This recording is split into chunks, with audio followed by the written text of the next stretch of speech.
Imagine walking into a luxury real estate office in Lisbon, writing a check for €500,000, and walking out not just as a property owner, but as a European citizen with the right to live, work, and travel freely across 27 countries.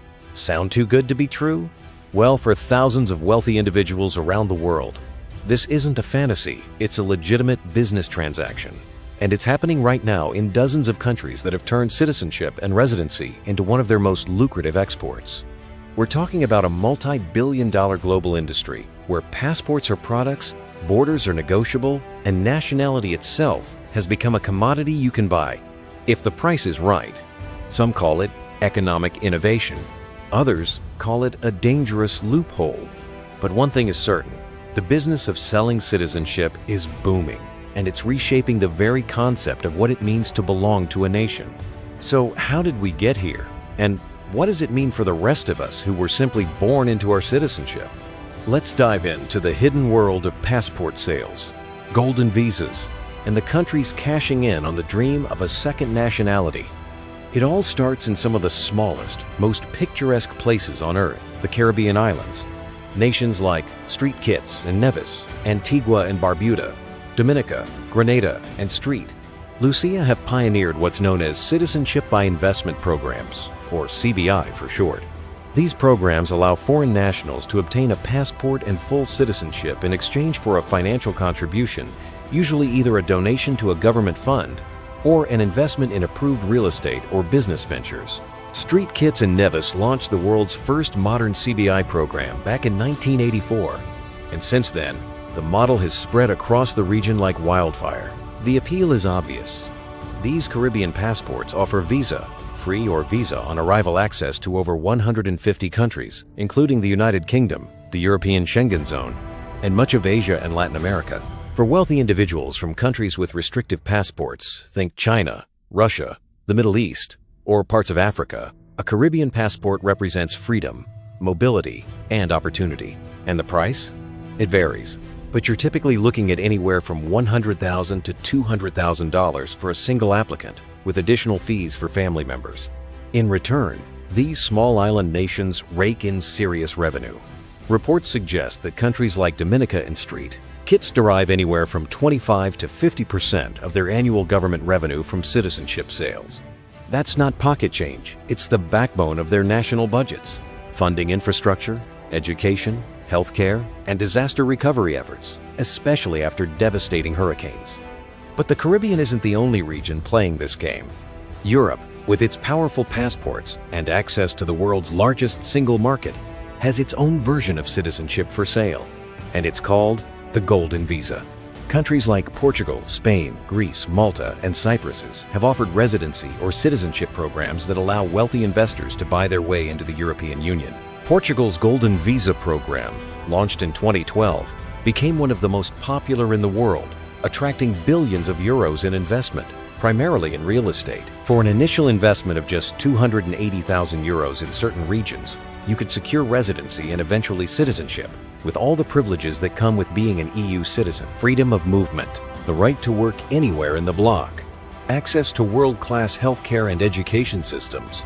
Spain and Greece offered similar schemes, and for years, wealthy Chinese, Russian, Brazilian, and American investors flocked to Lisbon, Athens, and Barcelona, driving up property prices and transforming entire neighborhoods. Malta took things a step further by offering direct citizenship, not just residency, in exchange for investments ranging from 600,000 to over €1 million, depending on the route chosen. Cyprus did the same, until its program was abruptly shut down in 2020, after an undercover investigation revealed that politicians and officials were willing to grant citizenship to individuals with criminal records, sparking outrage across Europe. That scandal highlighted one of the biggest risks associated with these programs: corruption.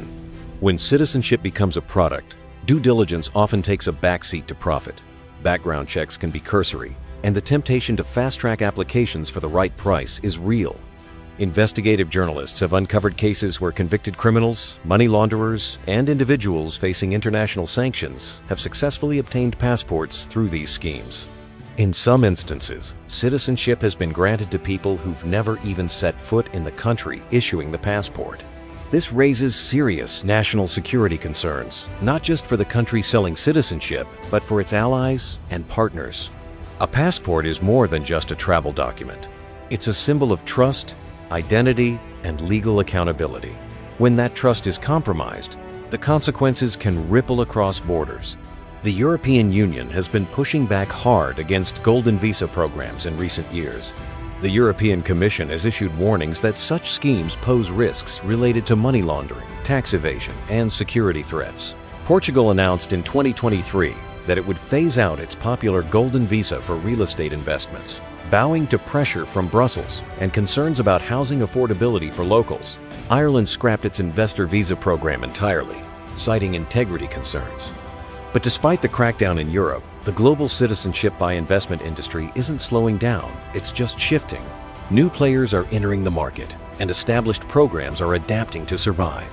Turkey, for example, offers citizenship in exchange for a $250,000 real estate investment, and it's become wildly popular among Middle Eastern and Central Asian investors.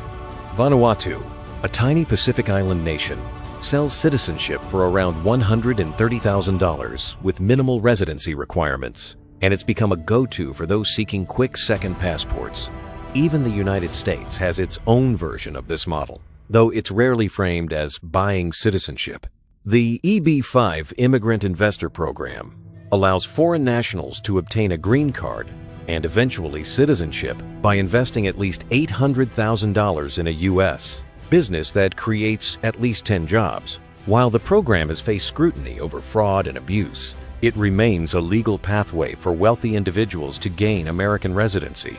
So why do people buy citizenship in the first place? The motivations are as varied as the buyers themselves. For some, it's about visa-free travel and global mobility, being able to conduct business, visit family, or explore the world without the bureaucratic nightmare of constant visa applications. For others, it's a form of insurance, a plan B in case political instability, economic collapse, or social unrest makes their home country unsafe or unlivable. Wealthy individuals in countries with authoritarian governments, capital controls, or high taxation often seek second citizenships as a way to diversify risk and protect their assets. And then there are those who simply want access to better opportunities, top-tier education for their children, advanced health care, or the ability to live and work in thriving economies. There's also a darker side to this demand. Some buyers are looking to evade law enforcement, hide wealth, dodge taxes, or escape legal accountability.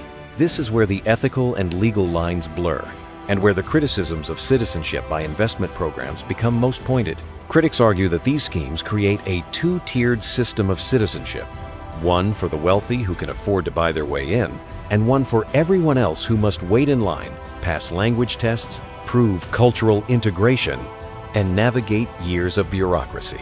It undermines the principle that citizenship should be earned through genuine ties to a nation, not purchased like a luxury good. It also raises questions about loyalty and civic responsibility.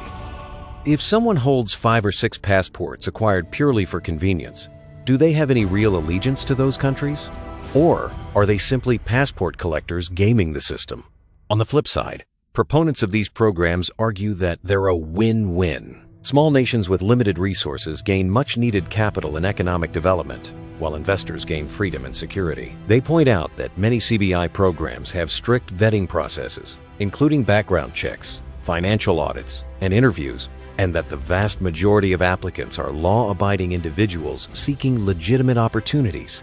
They also note that citizenship by descent or marriage, common pathways in many countries, are themselves forms of unearned citizenship.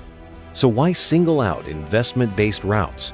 And in a globalized world where people, capital, and ideas move freely, why shouldn't citizenship be part of that equation? The debate is far from settled, but the industry itself continues to evolve. Some countries are tightening their requirements, increasing transparency, and implementing more rigorous due diligence to restore credibility.